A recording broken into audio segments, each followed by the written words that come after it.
औज़ुबिल्लाहिमिनश्शैतानिर्रजीम बिस्मिल्लाहिर्रहमानिर्रहीम अल्लाहुम्मा अफ़्तह अलैना हिकमतक व अंशुर अलैना रहमतक या ज़ल जलाली वल इकराम। Assalamu alaikum my dear students, how are you? I am back after a long break and that break was due to my some health issues. Now I am feeling better. तो इस दौरान में कुछ स्टूडेंट्स ने मुझे approach किया था, उन्होंने कहा था कि आप मज़ीद अपनी वीडियोस अपलोड करें। तो कुछ स्टूडेंट के इसरार पर उन्होंने इलेक्ट्रोकेमिस्ट्री का मुझे कहा था कि फरमाइश की थी कि इलेक्ट्रोकेमिस्ट्री जो है उसमें कुछ डिफ़िकल्टीज़ हैं तो उसकी वीडियो आप अपलोड करें। तो आज हम केमिस्ट्री 9th क्लास की केमिस्ट्री के चैप्टर 7 स्टार्ट करते हैं। चैप्टर 7 जो है वो है इलेक्ट्रोकेमिस्ट्री। तो इलेक्ट्रोकेमिस्ट्री जो है जैसा कि आप देख रहे हैं कि ये दो वर्ड से मिलकर बना है electrochemistry. Electro means electricity, chemistry की डेफिनेशन हम पहले कर चुके हैं। केमिस्ट्री क्या होता है? स्टडी ऑफ मैटर, जिसमें हम पहले है जी इसमें हम देख लेते हैं दोनों वर्ड्स को सेपरेटली। ये एक वर्ड आ गया इलेक्ट्रिसिटी और दूसरा वर्ड आ जाता है इसमें केमिस्ट्री। इलेक्ट्रिसिटी क्या होती है जी? ये है इलेक्ट्रिक करंट और इलेक्ट्रिक करंट क्या होता है जी? Movement of electrons.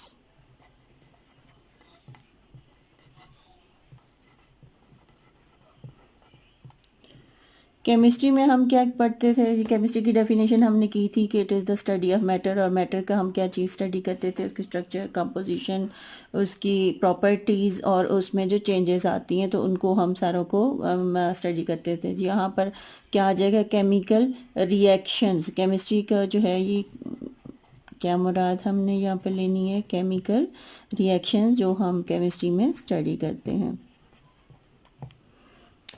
अच्छा, ये दोनों चीज़ों का अब हम देखेंगे कि इलेक्ट्रोकेमिस्ट्री का लफ्ज़ है तो इन दोनों चीज़ों का आपस में रिलेशनशिप क्या है। तो इलेक्ट्रिसिटी, इलेक्ट्रिक करंट और केमिस्ट्री जो है उनको दो तरीके से एक दूसरे के साथ जुड़े होते हैं। पहला तरीका ये है, उसको हम देखते हैं कि जब हम केमिकल रिएक्शंस होते हैं तो उससे इलेक्ट्रिसिटी जनरेट होती है। कि जब कोई भी केमिकल रिएक्शन हो और उससे इलेक्ट्रिसिटी जनरेट हो, जो इसका ये पहला तरीका है जिसके ये एक दूसरे से इनका रिलेशनशिप है। अब चूंकि मूवमेंट ऑफ इलेक्ट्रॉन को इलेक्ट्रिक करंट करते हैं, सपोज हमारे पास दो सब्सटेंस हैं ए एंड बी। जब ए से इलेक्ट्रॉन जो हैं वो मूव करते हैं, ए जो है वो इलेक्ट्रॉन देना चाहता है और बी इलेक्ट्रॉन डेफिशिएंट है, तो डेफिनेटली ये यहाँ से इलेक्ट्रॉन खींचेगा तो इलेक्ट्रॉन इसकी तरफ मूव करेंगे। अब अगर हम इन दोनों को, ए और बी को, एक वायर के ज़रिए एक दूसरे से सेपरेट कर देंगे,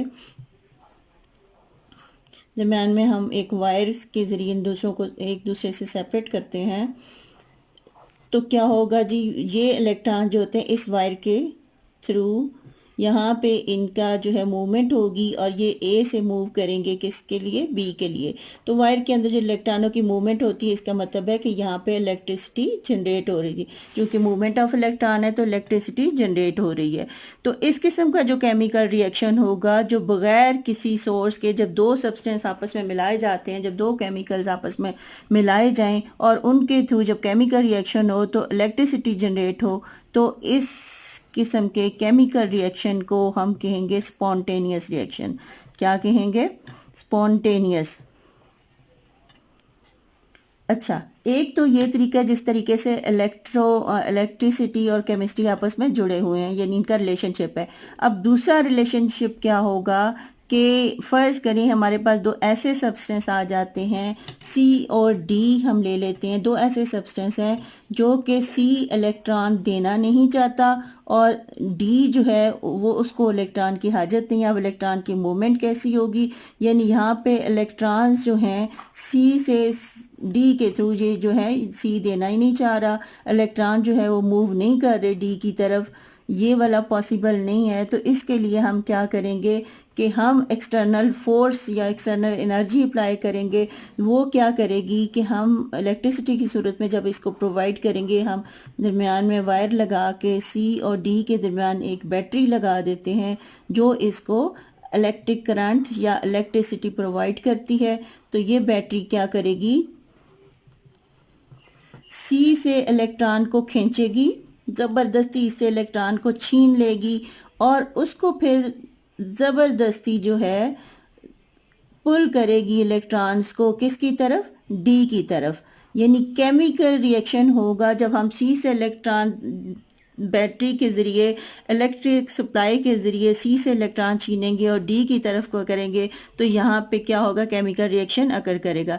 तो ऐसा केमिकल रिएक्शन जिसको इनिशिएट करने के लिए हमें एक्सटर्नल एनर्जी की ज़रूरत पड़ी, जहाँ इलेक्ट्रिसिटी की सूरत में यहाँ हमने दी, तो इसको हम कहेंगे नॉन स्पॉन्टेनियस रिएक्शन। तो इसको हम क्या कहेंगे, नॉन स्पॉन्टेनियस रिएक्शन।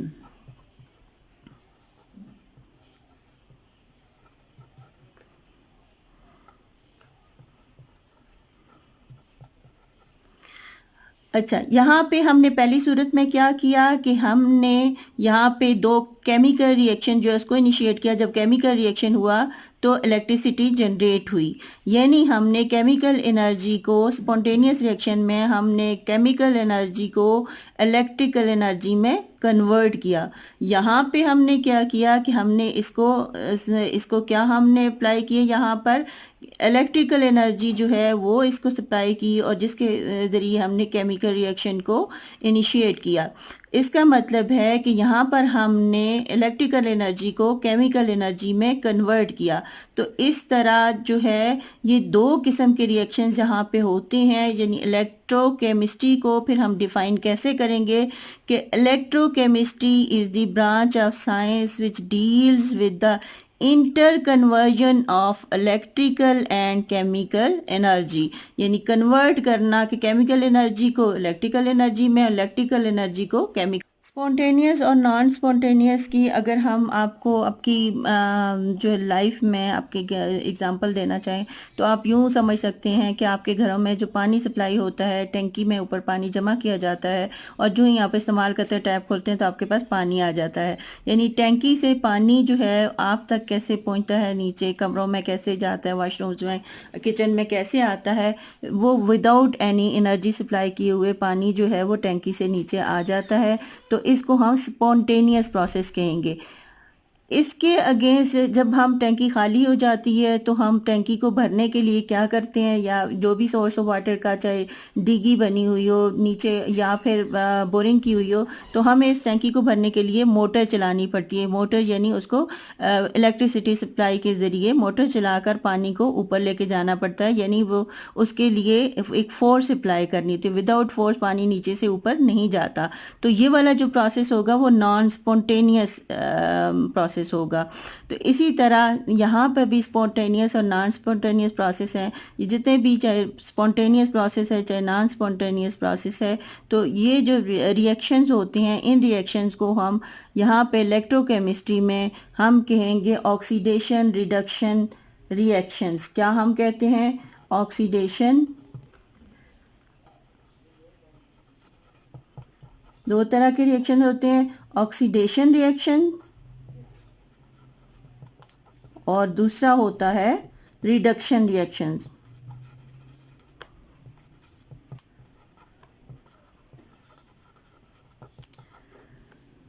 ये दोनों प्रोसेस जो होते हैं साइमल्टेनियसली होते हैं और सेल्स के अंदर होते हैं। यानी ऑक्सीडेशन और रिडक्शन दोनों साइमल्टेनियसली हो रही है। ये नहीं होता कि एक वक्त में ऑक्सीडेशन रिएक्शन हो रहा हो या सिर्फ रिडक्शन रिएक्शन हो रहा हो।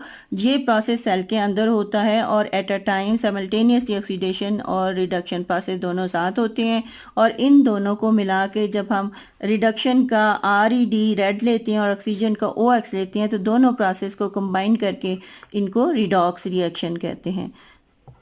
तो ये तो था सिंपल सा इंट्रोडक्शन इलेक्ट्रोकेमिस्ट्री का। इंशाल्लाह नेक्स्ट वीडियो में हम लोग इस पे डिटेल से वीडियो बनाएंगे। रिडॉक्स रिएक्शन पे हम लोग जो है वो डिस्कस करेंगे। तब तक के लिए खुश रहिए, खुशियाँ बांटिए। अल्लाह हाफिज़।